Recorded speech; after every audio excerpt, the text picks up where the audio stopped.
Assalamualaikum warahmatullahi wabarakatuh. Sebelumnya, perkenalkan nama saya Andara Syira Soluna dengan NIM 2211060038. Saya Safira Tania dengan NIM 2211000033. Di sini kami akan menyajikan sebuah video mengenai pendidikan kesehatan, mengenai tanda-tanda bahaya yang terjadi pada ibu nifas. Selamat menonton. Sama sini Mbak Cici. Bagaimana itu bahaya ada misalnya ibu itu? Ibu saya datang ke sini sebelumnya kunjungan dari bahaya ibu sebelumnya perkenalkan mungkin ada di sini saya akan memberikan pendidikan kesehatan dulu kepada ibu karena ini merupakan hubungan nifas. bahaya ibu nifas. Jadi maksud dan tujuan dari pendidikan kesehatan ini sendiri yaitu memberikan pendidikan mengenai kesehatan, terutama mengenai tanda bahaya ibu nifas yang dapat terjadi pada ibu postpartum atau ibu setelah melahirkan. Seperti itu, ibu sampai ibu ada keluhan, terus juga Ada ibu sebelumnya sudah kayak lelah terus juga terus nafasnya juga enggak terekam tapi sebentar enggak yang parah gitu ya. terus juga ada Saya akan menjelaskan beberapa tanda bahaya jika yang terjadi dapat terjadi pada ibu nifas. Jadi yang pertama itu adanya perdarahan pada jalan air ibu atau pada vagina di bawah ibu yang banyak ibu yang banyak itu dalam artian lebih banyak daripada darah ibu nifas yang sewajarnya atau dapat dihitung ibu dapat berganti hingga 2 pembalut dalam waktu setengah jam. Itu sudah termasuk tanda bahaya yang terjadi pada ibu nifas. Lalu kemudian adanya pengeluaran berupa cairan itu pada jalan air ibu yang berbau busuk itu yang berbau tidak sedap. Nah itu juga termasuk tanda bahaya ibu nifas yang dapat menginfeksi jalan air ibu dan akan menginfeksi hingga ibu. Terus selanjutnya, apakah ibu ada rasa sakit di bagian bawah perut ibu atau mungkin di punggung? tapi kalau di punggung mungkin nyeri ya tapi sedikit cuma enggak yang terlalu nyeri itu kan cuma beberapa kali rasakan di wajah.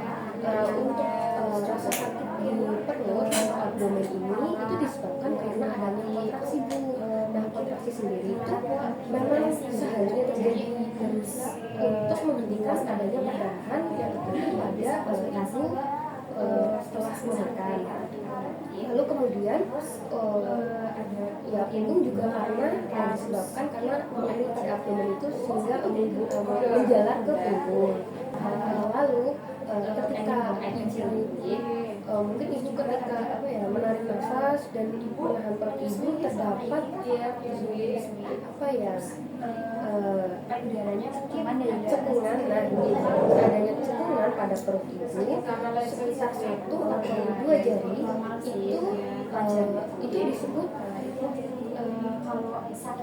itu disebut diastesis recti ibu, dan itu normal terjadi pada ibu nifas. Itu tidak perlu diharuskan. Ya baik. Kemudian itu juga adanya sakit kepala yang terus-menerus, juga ada nyeri hilang hati dan adanya misal penglihatan. Itu juga termasuk tanda-tanda dari tanda-tanda bahaya dari ibu nifas. Juga terus juga ada yang biasanya itu disebabkan karena adanya hipertensi, entah itu bawaan atau terjadi pada saat kehamilan atau bahkan terjadi pada saat infeksi. Nah itu perlu diperhatikan serius walaupun ibu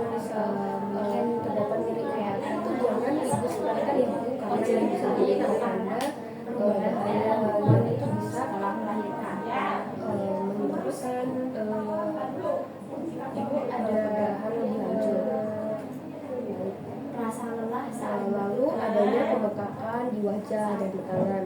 Nah, pembengkakan tersebut itu masih ada hubungannya dengan hipertensi pada ibu, dan itu bisa diperparah hingga menjadi preeklamsia, dan itu harus tetap diperhatikan.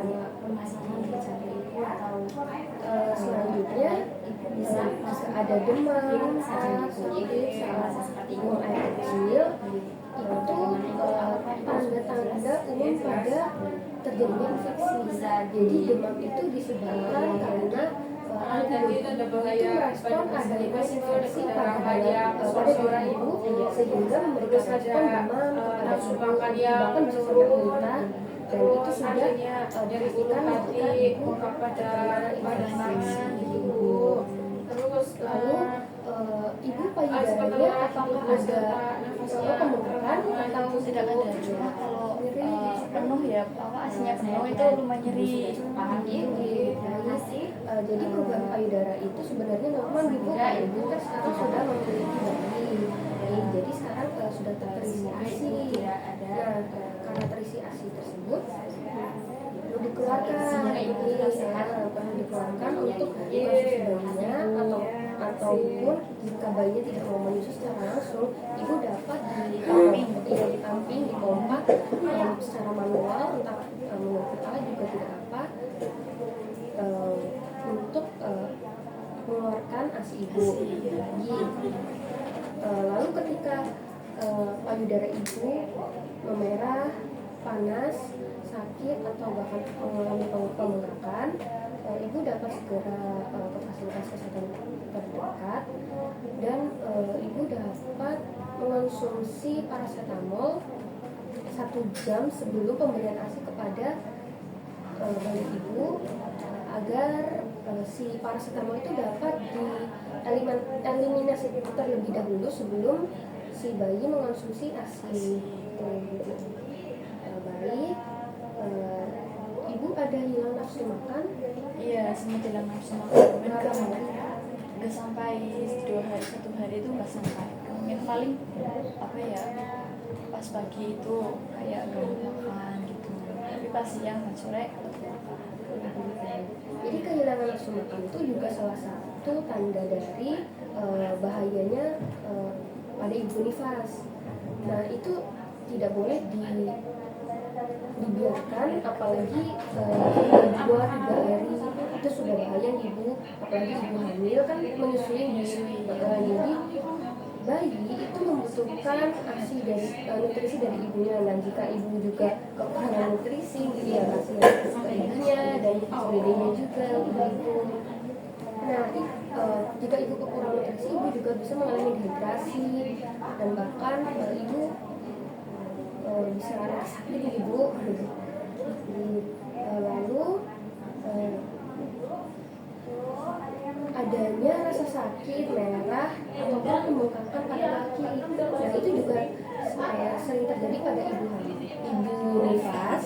Jadi jika itu terjadi, pembengkakan tersebut itu dinamakan tromboflebitis. Nah, tromboflebitis sendiri itu adanya pembengkakan pada daerah betis atau kaki bagian bawah, pembengkakan karena venanya itu yang mengalami pembengkakan gitu ibu.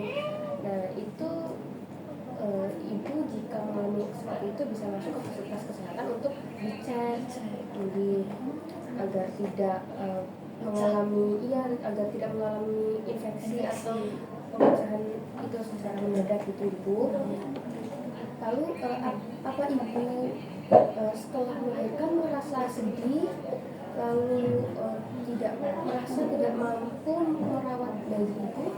Udah, karena ada suami juga kan bantu gitu, mau membantu cuci dan urusan rumah tangga yang lain, dan kadang juga membantu mengurus bayi gitu.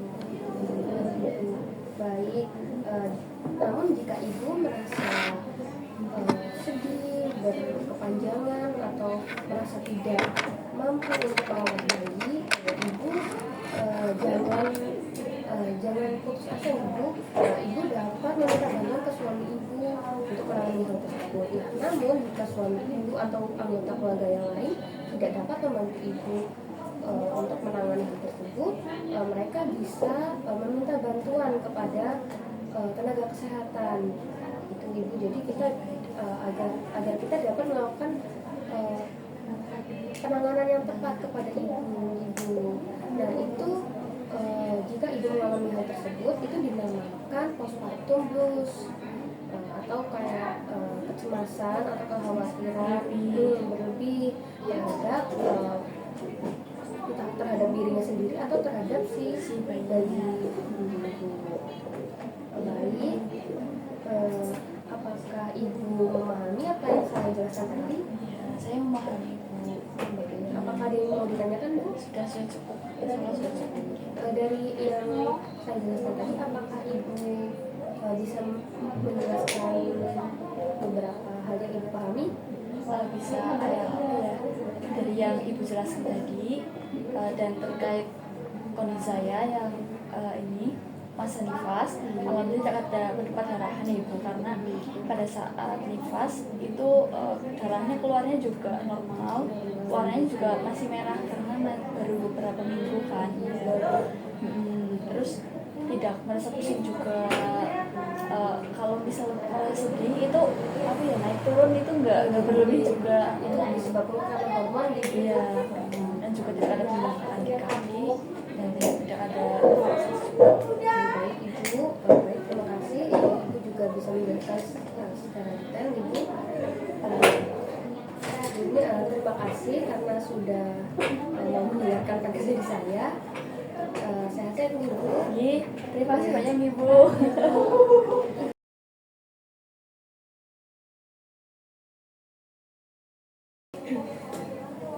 Selamat pagi ibu, saya Bira Safira. Apakah ada yang bisa saya bantu Gi? Jadi begini Bu, saya di sini tuh mau periksa karena saya kan habis melahirkan ibu. Nah, saya merasa demam dan badan saya pegal-pegal Bu, terutama bagian perut saya ini terasa nyeri. Itu bagaimana nih Bu? Apakah baik-baik saja, berbahaya atau berbahaya Bu? Nanti saya jelaskan untuk tanda bahayanya, tanda bahaya dan infeksi pada ibu nifas. Sebelumnya apakah ibu sudah mengerti untuk tanda bahayanya dan infeksi? Baik, yang pertama saya jelaskan untuk perdarahannya Gi. Perdarahannya itu seperti ibu pembalutnya pada saat nifas itu penuh dalam waktu setengah jam dan ganti 2 kali. Dan itu sudah termasuk perdarahan yang sudah harus ditangani lebih lanjut oleh tenaga medis. Untuk yang kedua itu seperti ibu keputihan ya ibu, keputihan itu keluarnya berbau busuk gitu. Itu sudah termasuk tanda bahaya sudah termasuk infeksi juga ya, dan itu sudah harus segera ditangani juga. Apakah ibu juga mengalaminya atau tidak? Alhamdulillah tidak Bu. Untuk rasa sakit di bawah perut ibu itu di bawah perut sama punggung itu normal ibu, karena di bawah perut itu terjadi kontraksi pada saat setelah melahirkan dan juga pada saat pada masa ibu nifas gitu, karena mencegah untuk terjadinya perdarahan ibu. Untuk punggung itu bisa dari perut itu bisa sampai ke punggung ibu, jadi itu merasa nyeri. Untuk ibu merasa pusing ya tadi ya, pusing atau sakit kepala, Demam. demam. Kalau untuk sakit kepala sendiri, terus nyeri di hati, ulu hati, dan masalah penglihatan seperti ibu kayak kunang-kunang atau bagaimana itu bisa juga karena hipertensi bu, karena mungkin hipertensi keturunan atau pada saat kehamilan atau pada pas hipertensi berarti ya masa nifas ini. Itu juga bahaya ibu, karena hipertensi kan bisa masuk ke preeklamsi ibu, jadi harus segera ditangani juga. Untuk pembengkakan di tangan sama muka ibu, kalau di tangan ada pembengkakan nggak bu? Untuk pembengkakan itu juga terjadi pada kaki ibu. Terus untuk demam juga, muntah, sakit pada saat di BAB, ibu juga mengalami atau cuma demam saja? Demam saja. Demam saja. Oh, demam itu mungkin kemungkinan ya ibu, itu karena apa ya namanya, ini karena ada infeksi kan ya ibu, kan bakteri masuk dan virus masuk, itu karena antibodinya itu mencegah itu menyerang apa ya, melawan virusnya, jadinya timbullah demam. Ya, timbulnya demam. Terus adanya rasa sakit, terus payudara itu memerah, panas juga, terus sakit itu ibu ya. Itu juga bisa apa ya, sudah termasuk infeksi ya pada ibu. Ya itu apa ya, bisa awalnya bisa dipotong, cuma bisa ibu sampai sana, tapi kalau bisa segera ke vaskes ibu, vaskes juga gitu. Untuk kehilangan nafsu makan, ibu pernah mengalami sebelumnya atau belum? Pernah ibu pas waktu sekitar 2 hari. Tapi merasa lemas nih ibu? Pada saat itu iya bu, tapi sekarang udah mendingan. Sudah doyan makan lagi? Sudah, tapi belum yang di sedikit-sedikit, tapi sering gitu. Diusahakan makan ya ibu, misalnya sayur gitu yang sehat, sayur, susu, terus daging-dagingan itu, karena apabila ibu apa ya nggak makan terus, kasihan ke ibunya juga, kasihan ke dadanya juga, karena pada saat menyusui kan butuh nutrisi, terus apabila ibu nggak makan nanti dadanya kurang nutrisi gitu. Nggak baik juga.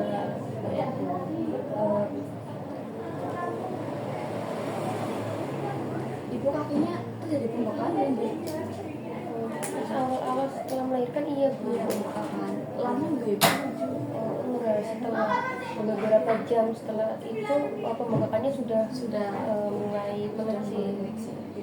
Kalau pembekakan itu juga bisa ada terjadi yang namanya tromboflebitis ibu. Tromboflebitis itu seperti apa ya, vena yang pembuluh darah itu otak, jadi itu berpotensi untuk pecah.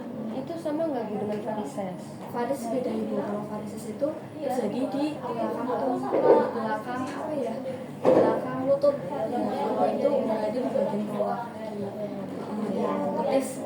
Nah itu harus segera ditangani nih, karena itu berpotensi apa ya, pecah pembuluh darahnya, dan itu berbahaya sekali.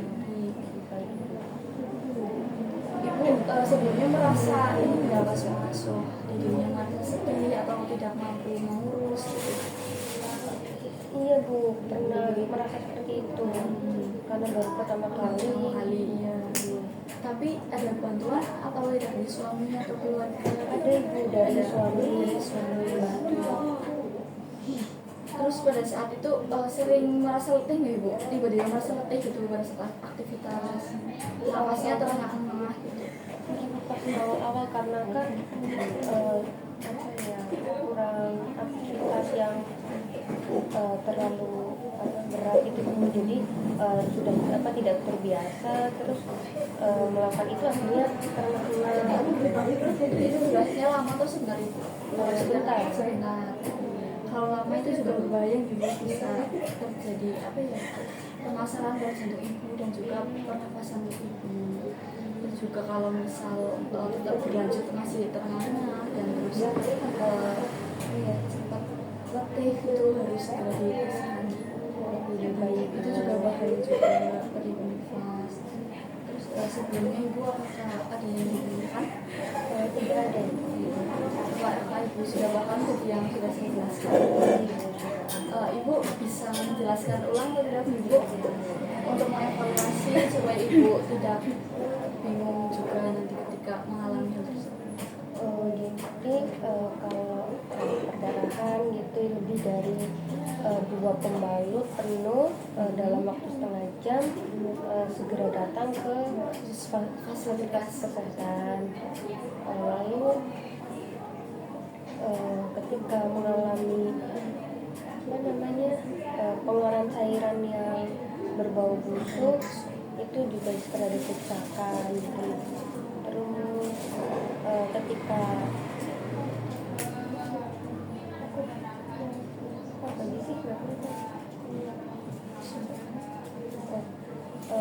nafsu makan kurang, itu sebisa mungkin di tetap konsumsi biar saya ini juga tidak kekurangan nutrisi gitu. Kurang gitu Ibu. Terima kasih Ibu untuk penjelasannya sudah selesai. Semoga Ibu sehat selalu. Apabila ada kendala atau terjadi sesuatu seperti yang sudah saya jelaskan tadi, bisa langsung ke fasilitas terdekat di kesehatan Ibu. Terima Terima kasih kasih Ibu. Ibu, sehat selalu.